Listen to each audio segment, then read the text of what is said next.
السلام عليكم الاخوات، كي دايرين؟ لاباس عليكم؟ مزيانين؟ صحيحتكم بخير؟ اموركم هانيه؟ نتمنىكم ان شاء الله كلكم تكونوا بخير وعلى خير يا رب العالمين، ويلقاكم هذا الفيديو نتوما في احسن الاحوال. نبداو كلامنا كيف العاده بالصلاه على النبي صلى الله عليه وسلم. اللهم صل وسلم وبارك على سيدنا محمد وعلى اله وصحبه اجمعين. نهار جديد اخواتاتي وفيديو جديد. اليوم ان شاء الله طلبيه جديده وغادي نشاركها معكم. عندي هنايا بريوات بواحد العجينه اللي هي قطنيه رائعه جدا، خفيفه وزوينه بزاف، والحشوه كذلك ما نعاود لكمش عليها. اتبعوا معايا المقادير مع طريقه التحضير وبقوا مع الفيديو حتى الاخير. هنا كيف ما كتشوفوا معايا جبت واحد المقلاة وقطعت فيها واحد جوج حبات نتاع البصله يكونوا شويه يعني الحجم ديالهم كبير، وعندي ايضا حبه نتاع خيزو ايضا تكون الحجم ديالها كبير، وعندي هنايا ايضا خيزو والقرعه، خيزو والقرعه والكفته. بالنسبه للكفته عندي 400 غرام تاع الكفته، بالنسبه للقرعه عندي حبه كبيره، وخيزو ايضا حبه كبيره. خيزو قطعتها حكيتها عفوا في الحكاكه الرقيقه، والقرعه حكيتها في الحكاكه الغليظه. وانتم تقدروا هذا الشيء كامل ديروه في الهاشوار، يعني تطحنوه في الهاشوار كي البصله كي القرعه كي خيزو، لكم الاختيار. درت واحد شويه نتاع الزيت وبقيت هكذايا كنشحر فيها كيف ما كتشوفوا على هذا الشكل. ضروري نشحروا فيها، وديك الكفيته ديالنا يعني نحاولوا اننا نضغطوا عليها باش هكذايا نحلوها كامله، حيتاش بغيناها مفته. هنا بعد ما نزلت لي هذيك الخضره واحد شويه، مشيت هنايا غادي نضيف لها واحد جوج فصوصان تاع الثومه محكوكين.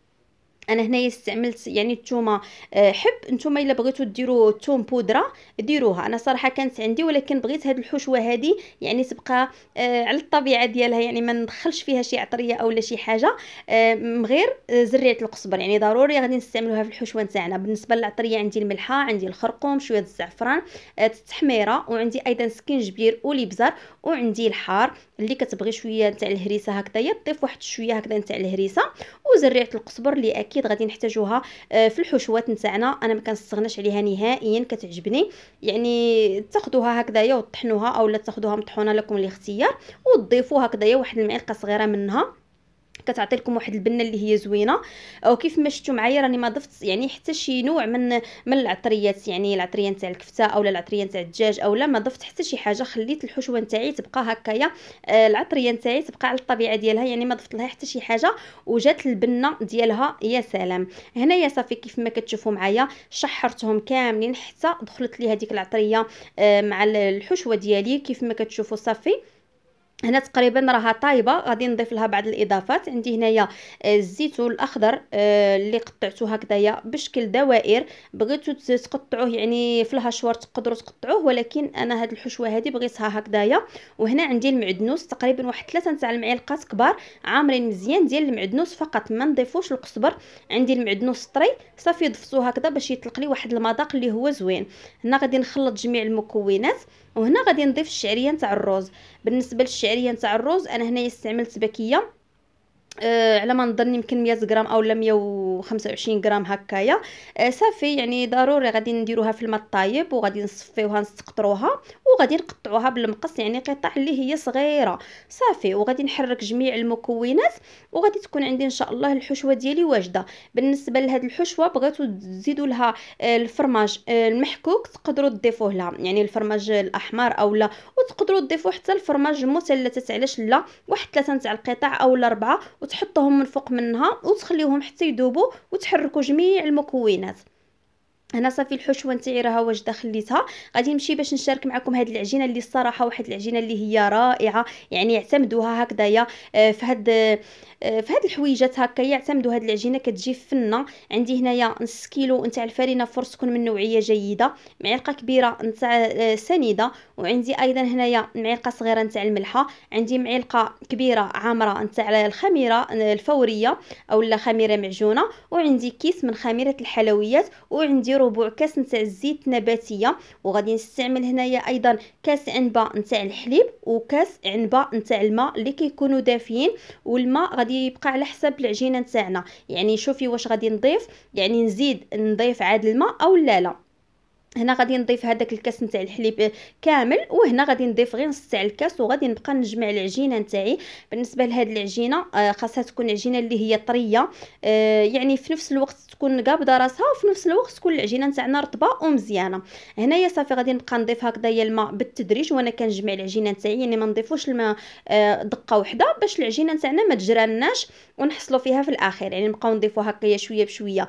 اللي ما بغاتش دير الماء وبغات دير تعجنها كامل بالحليب غادي تقدر ديرها. اللي ما بغاتش ايضا دير الحليب تقدر تعجنها كامل بالماء. غير واش هي العجينه نتاعنا نضيفوا لها واحد المعلقه نتاع الخل، واحد المعلقه كبيره نتاع الخل، باش العجينه نتاعنا نتحصلوه على ديك الطراوه نتاع ديك العجينه، ومن تكون طيب تجينا زوينه وتجينا مفشفشه وتجينا في المذاق ديالها زوين وتجينا قطنيه، يعني واحد العجينه اللي هي رائعه جدا. هنا كيف ما كتشوفوا معايا يعني ضروري انا خصني ندلكها، واخا العجينه ما ندلكوهاش، ولكن انا ضروري كتعجبني ندلك العجينه باش نحس باللي راها مخدومه على حقها وطريقها. هنا بعد ما دلكتها مزيان بيدي كيف ما شفتوا معايا غادي نغلفها بالسلوفان وغادي نخليها بمجرد انها ترتاح. واخا فيها الخماره نتاع العجين ما غاديش نخليها باش تخمر عاد غادي نخدم بها، غادي نخليها غير ترتاح، ومن بعد صافي غادي نبدي هكايا نشكلها. هنايا صافي راني جبت العجينه نتاعي خليتها ترتاح غير واحد شويه ورجعت لعندها، قسمتها على النص، ومن بعد بقيت كنقطعها هكايا على شكل مستطيلات باش هكذا تساعدني في الخدمه. وبالنسبه لهذا الحجم هذا بغيتو تنقصوا فيه تقدروا تنقصوا باش البريوات نتاعكم يجيوكم بحجم اللي هو متوسط. بغيتو تخليوهم هكا تقدروا تخليوهم. انا صراحه خليتهم هكذا، ولكن من كنت كنطوي الطويات راني كنت ملي كتجيني العجينه كبيره راني كنت كنقص منها، يعني كنقطع في الحجم. غادي يوصلكم الفيديو وغادي تشوفوا الطريقه كيفاش كنت حضرت هاد البريوات هادو. هنايا كيف ما كتشوفوا معايا رشيت سطح العمل، يعني غطيتهم بالبلاستيكه خليتهم ارتاحوا لي واحد شويه باش هكذا من نكون نسرحهم بالوراق يساعدوني مزيان، ما يبقاوش يعني انا نسرح فيهم وهما يرجعوا لي، يعني دغيا غادي يتسرحوا معنا.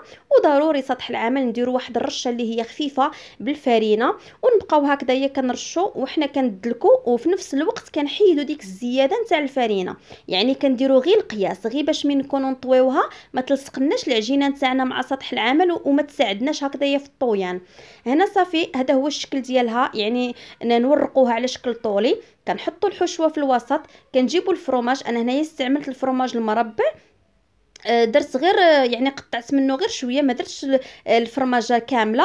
وانتم لكم الاختيار، بغيتوا ديروا حتى الفرماج المحكوك هكذا تضيفوه في الوسط تقدروا تستعملوه، كيف ما انكم تقدروا ديروا حتى الفرماج المثلث، يعني تجيبوا حبه وتحطوها في الوسط وديروها باش هكذا كتساعدكم حتى في التشكيله نتاع البريوه كتجيكم سهله. يعني كتحطوا هذاك القطعه نتاع الفرماج وكتبعوا داك المثلث. هنا كيف ما شفتوا معايا راني طويتها، الفيديو كان شارح نفسه بنفسه. غادي تبقاو هكذا يطويو عادي بحال شكل البريوات. الحجم ديالهم انا درتهم كبار كيف ما كتشوفوا. نتوما كيف ما قلت لكم تقدروا تصغروا على هذا الحجم. هنا غادي نعاود معكم واحد الحبه هكذايا باش تشوفوا نيشان الطريقه كيفاش. هنا راني قربت لكم شويه الكاميرا. صافي غادي تورقوها على هذا الشكل، شكل طولي. غادي تجيبوا الحشوه توضعوها في الوسط، غادي تجيبوا واحد القطعه نتاع الفرماج توضعوها ايضا من فوق منها، صافي وتبديو هكذا تشكلوا. غادي ديروا الطويه الاولى والطويه الثانيه، هنا غادي نديروا 4 نتاع الطويات، وغادي ديروا الطويه الثالثه على هذا الشكل. نتوما كتخدموا نتوما كتصاوبوا لها الجناب والطراف باش تجيكم على شكل مثلث نيشان. على الطويه الرابعه الا كانت عندي العجينه زياده غادي نقطع، وهنايا في هذا الطرف هادو اللي باقيين غادي نجمعوهم على هذا الشكل كيف ما كتشوفوا. طريقه جد سهله والنتيجه ولا اروع، كيجيو فنين. يعني هاد العجينه هذه غير خدموها بعينيكم مغمضين على ضمانتي، كتجي شي حاجه اللي هي زوينه. هنا واحد النقطه ما قلت لكمش عليها، راه واخا هاد العجينه نتاعنا فيها خماره نتاع العجين، يعني ما غاديش نخليها نهائيا تخمر.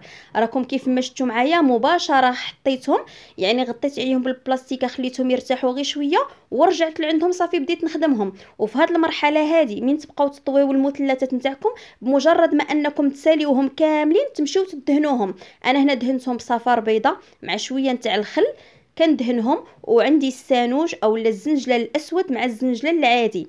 نتوما لكم الاختيار، اي حاجه كتعجبكم تقدروا تضيفوا ترشوها يعني من الفوق على هذا الشكل كيف ما كتشوفوا. كملت كامل الكميه اللي عندي، طرحتهم في الفران يطيبوا بشكل عادي بحال غادي نطيبوا الخبز، نطيبوهم عادي ونهبطوهم يحمروا لنا ياخذوا لنا هذا اللون الذهبي. كيجيو على هذا الشكل، كيجيو وشنو غادي نقول لكم، عجينه اللي هي رائعه جدا. انا صراحه هاد العجينه هذه عجبتني بزاف. كتجي واحد العجينه اللي هي قطنيه ورطبه وهشيشه في نفس الوقت، وكيف ما غادي تشوفوا معايا في الفيديو غادي نحل معكم وحده غادي تشوفوا راه ما غالباش العجينه على الحشوه، راه الحشوه هي اللي غالبه على العجينه. يعني كونوا اكيدين الا تبعتوا هاد الطريقه وسرحتوا العجينه نتاعكم ورقتوها وبقيتوا تلويوها يعني بشكل مثلث، راه تضمنوا بان ما راه العجينه ما غاديش تجيكم غالبه على الحشوه، غادي تكون الحشوه هي اللي غالبه على العجينه. يعني واحد العجينه اللي كتجي رائعه جدا. ها نتوما هنايا غادي نفتح معكم وحده وغادي تشوفوا الشكل ديالها كيفاش كيكون. صراحه جاو فنين، جاو محمرين وجاو رائعين. وهانتوما العجينه بسهوله كتحلوها، والحشوه غالبه على العجينه نتاعنا، والعجينه نتاعنا قطنيه كتجي جد رائعه وزوينه. وجربوها على ضمانتي وبالصحه والراحه. وكان هذا هو الفيديو نتاع هذا النهار، او لا هذه هي الطلبيه اللي شاركتها معكم هذا النهار. ما تبخلوش عليا بواحد اللايك والاشتراك في القناه اللي باقا ما مشتركه باش يوصل لكم الجديد، ونتلاقى معكم ان شاء الله يا ربي في الفيديو القادم باذن الله.